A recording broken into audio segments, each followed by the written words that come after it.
ایک گاؤں کا مکھیا اور اس کا بیٹا سفر کر رہے تھے۔ ایک جگہ شاہی لشکر خیمہ زن تھا۔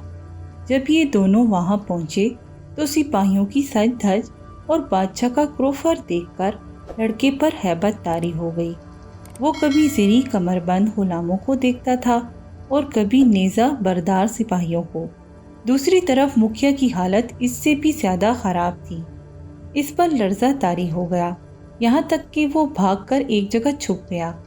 بیٹے نے باپ کی یہ حالت دیکھی تو اس سے کہا، ابا جان، آپ بھی تو اپنی بستی کے سردار ہیں اور جہاں تک میں سمجھتا ہوں بہت بڑے سردار ہیں، پھر آپ بادشاہ اور اس کے لشکر کو دیکھ کر اس قدر کیوں گھبرا گئے؟ مکھیا نے جواب دیا، بیٹے، اس میں شک نہیں کہ میں اپنے گاؤں کا پردھان ہوں، لیکن بادشاہ کے سامنے میری کیا ہستی ہے؟ میں تو اس کے ادنا چاکروں میں شامل ہونے کے قابل بھی نہیں ہوں۔